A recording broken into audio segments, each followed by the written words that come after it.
All in Sports Network. We love sports. It is Monday, June 9th, right here on your daily fix for all things Texas Longhorns. Date is 6/9/69, 2025. And I'm Tanner Carlson. That is Jake Jimerson. It's already the off season, and that's about how serious we're going to be taking this off season. We're going to be giving you daily content still, but the athletic season essentially over, ending on that national championship won by Texas softball. But as it is in the world of Texas athletics, football remains king, and Texas and football as a 24/7, 365 news cycle. We do have some Texas recruiting updates that we want to discuss on today's podcast. Again, Monday through Friday is going to be our daily routine, our weekly routine throughout the summer. But here's kind of what's going to happen. They're probably going to be much shorter episodes, 10 to 15 minutes. We just, if they're stale, or sometimes they might go 40 minutes if we're talking about football and we just get on a tangent. It's entirely possible, but we're going to be aiming for the 10-15 minute mark. We'll remind you that throughout this entire week. And then, if someone in the comments is like, why are your episodes so much shorter? We'll try to address it in the comment section. But anyway, Jake, you are on vacation and you are in Minnesota. And you just got back from a pretty cool tour. You don't have to go into too much detail about it, but just let the people know what you're doing. Yeah, my wife and I today toured the Minnesota Vikings stadium.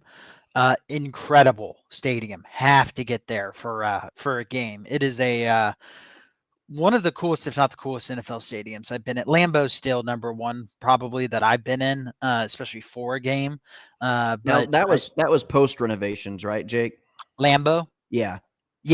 but it still feels like Right. Lambeau. Yeah. No, I mean, just flying in on the was plane. I just remember the first time I got chill bumps was flying in on the plane and seeing it just like in the middle of a neighborhood, just being like, "Oh my God, that's Lambeau." That's cool. And that whole experience was surreal. But it's really cool. A couple of things I will say about the tour is the stadium, like just the part of the roof that's done that you can't see through, but the part you can see through.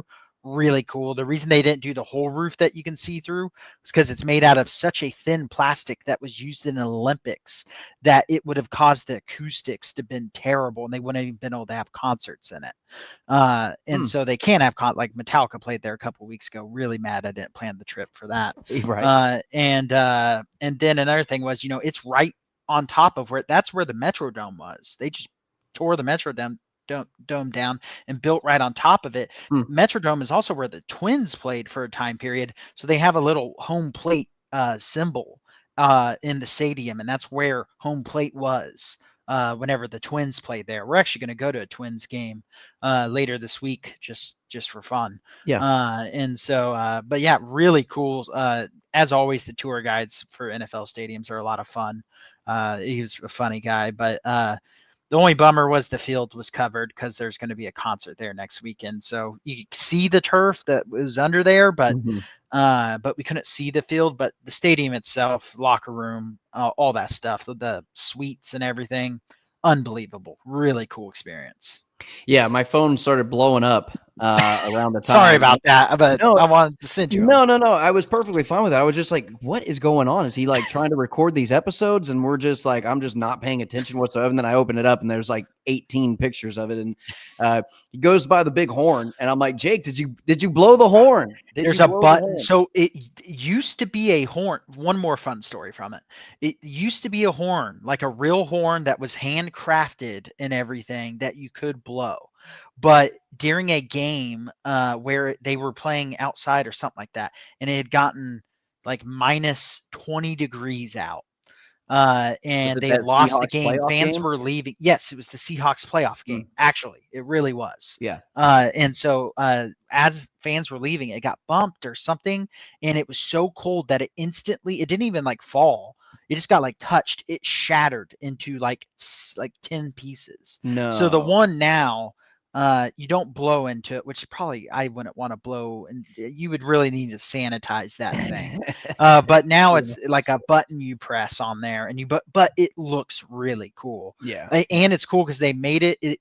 it is visible to every seat in the stadium. Oh, And nice. so the way they made it was like so it's visible, but it's really cool. Have to get down here for a football game Yeah. sometime just to see it. But And it really doesn't have to cool. be a Cowboys game. I mean, that could be Minnesota versus Green Bay would be sweet. Like, Yeah, like that one will be he was talking about how bad ticket prices are for no, those I can games only imagine. specifically, but Yeah. but yeah, I they say it only sits like 66,000, but man, it feels bigger than that. It Yeah. it felt big. It was, but really cool, really I cool. mean, one thing that I love going to like AT&T Stadium is getting on the turf and like feeling. I'm like, it's like playing on a cloud. It's the softest turf ever. And I'm like, I I was curious if you even got a sense of it, but not really. No, not really. There wasn't a big enough plot of turf to walk on. I'd imagine it's similar to the I AT&T turf. What's yeah, crazy about the turf in those stadiums is part of what keeps it so soft and nice is they vacuum up all the turf beads after every game and then put in new ones that's after insane. every game. Because I played at the Cowboys Stadium one time, real tackle football game there, and yeah, later in Not the for the game Cowboys. went no, not for the Cowboys, unfortunately.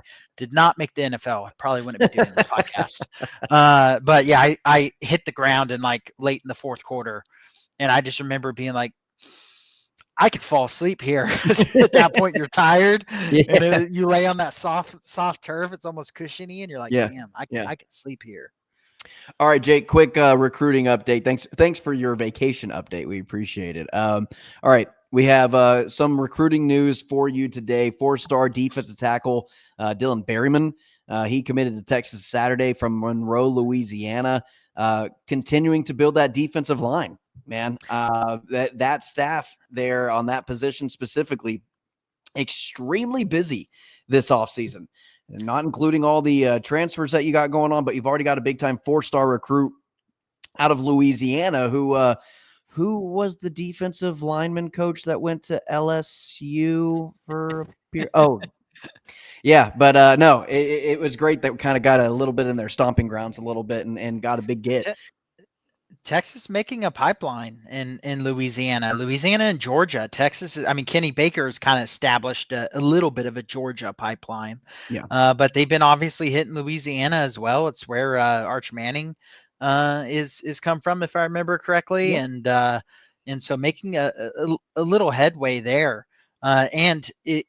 I expect this cycle they're going to get more defensive linemen. It'll be an area that they're targeting, but now it'll be more of getting some guys who can come in and don't have to play right away and can be a little bit more developmental.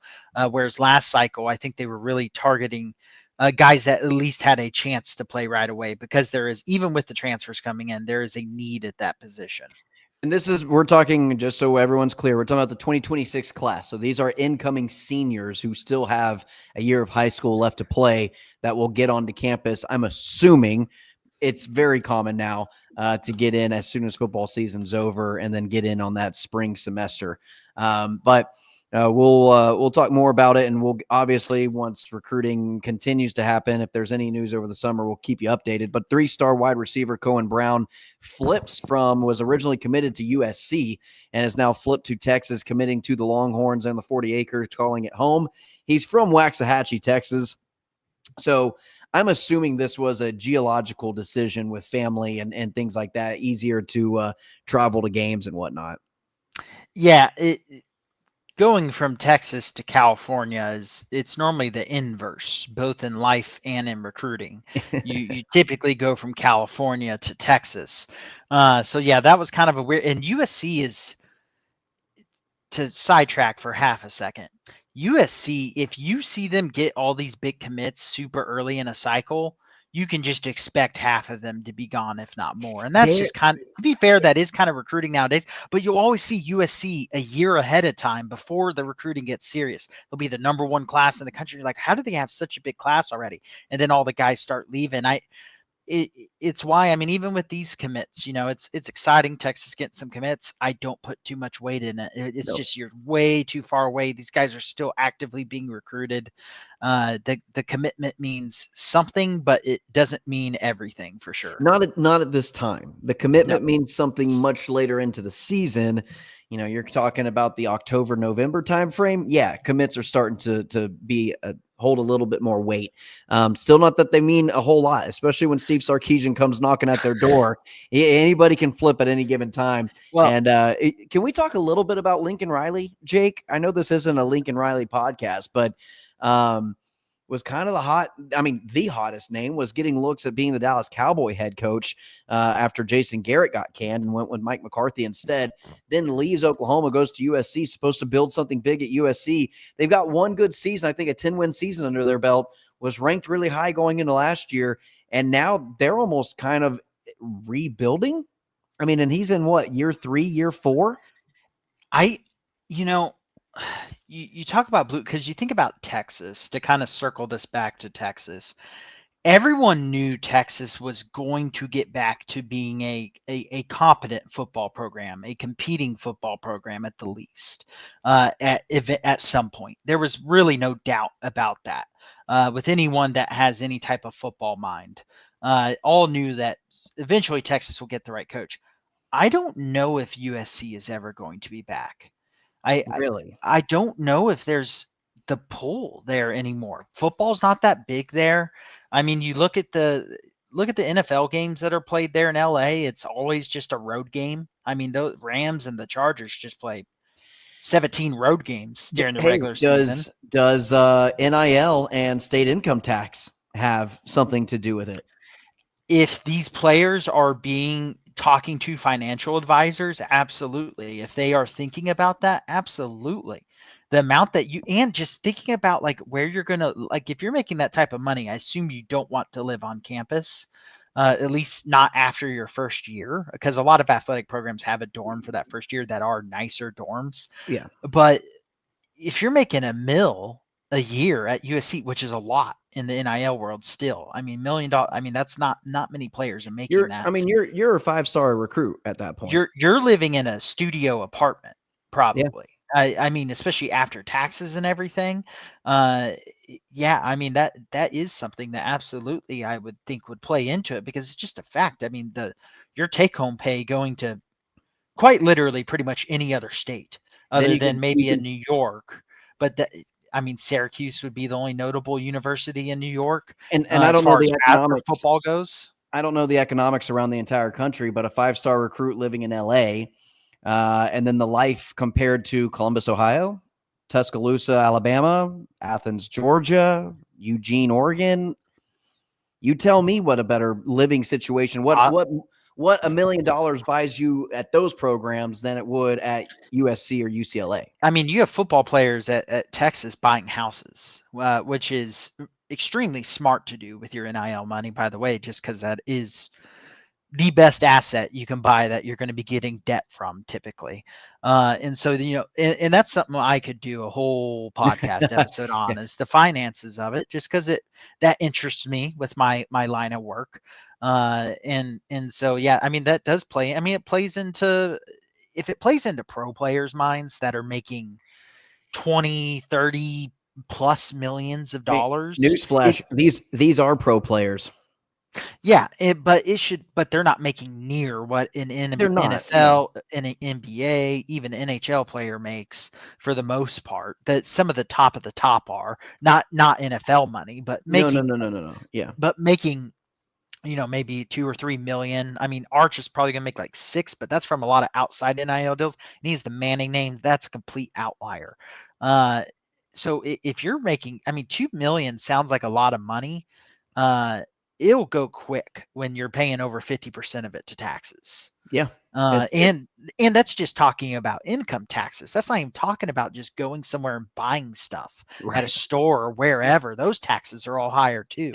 Yeah. So it definitely does. I mean, if I was a coach recruiting at Texas or Texas Tech or Baylor or Oklahoma or Kansas, I mean, anywhere, Georgia, any SEC school for the most part, Florida, especially, Yeah. Tennessee, especially the no state income tax places, I would use that I'd be Oh, like, if you're recruiting against USC, I'd be like, here's what $1 million is here. Here's what $1 million is there. And you're and I'm still going to sure that live in Austin, Texas. You're still going to have plenty of nightlife stuff to do. Uh, versus being in I mean, LA is arguably worse for nightlife stuff now than Austin.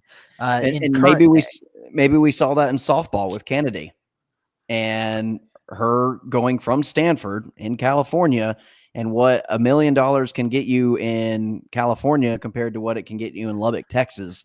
A lot more, though that's still a wild decision just because of the degree from Stanford Understood. has their own whole selling point with just getting a degree.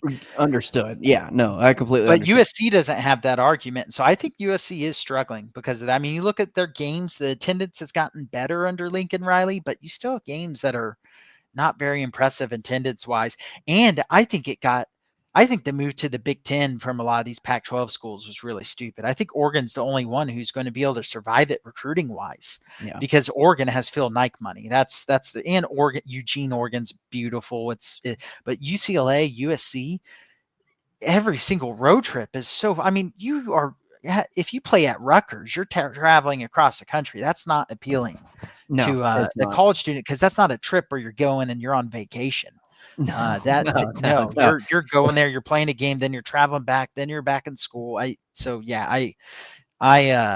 do think a program like USC is really going to struggle to get back to I'm not saying they won't ever have a season, but as far as being a consistent competitor, I have a hard time seeing them being in that spot again. But I mean, they could prove me wrong, but I do think that's not too many. I think too many people throw that blanket statement down of USC will be back. Are we sure? Because it's been a long time now. And to me, the current landscape, because there's plenty of schools that have money, I don't think that makes USC's life easier. No, Jake, I think that's a really good point. Let's hold the conversation that we were going to get into in terms of 2026 recruiting needs moving forward. We have all summer to talk about it. Let's put a pin in that conversation. But that is your recruiting update. I know we kind of got a little off track, but I think it all kind of calibrated into maybe the decision made from 3-star wide receiver KOHEN Brown, flipping his decision from USC to Texas, and then also getting a out-of-stater from Monroe, Louisiana, also this weekend, when 4-star defensive tackle Dylan Berryman.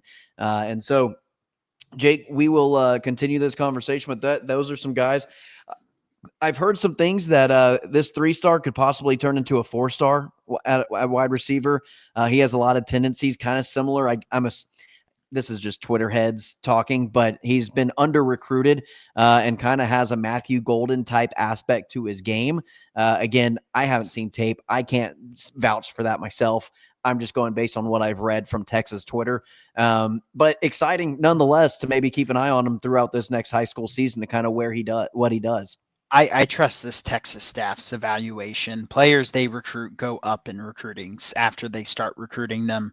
And they've shown the ability to recruit 3-star guys that end up being 5-star guys. Trevor Gooseby, who, by the way, reached 22, 23 miles per hour tracked in a spring practice. That is fast.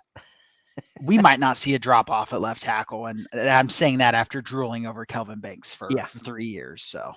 Yeah, and trust me, we will get into the Trevor Gooseby conversations. Again, we have all summer to talk Texas football. The excitement is there. We're under 100 days, so we just got to get through these grueling months of summer. End of August, beginning of September, we'll be here before we know it, and we'll have very much more in-depth conversation as the seasons go on. So, all right, that's Jake Jimerson. I'm Tanner Carlson. Again, these are going to be shorter episodes throughout the summer. Tomorrow's episode, we're going to be kind of going over, they had the SEC conference, and we never really got to talk about the conferences that Sean Miller and Steve Sarkisian spoke about. And so we're finally going to get to that point. We were kind of swamped with softball and baseball. And now we'll get to kind of talk about what they said about where their programs are and their off-season decisions and moves of practice schedules and players and whatnot. So stay tuned in for that conversation tomorrow. Again, 5 days a week right here on your daily fix for all things Texas Longhorns. Like, share, and subscribe. And as always, ladies and gentlemen, hook 'em. All in Sports Network. We love sports.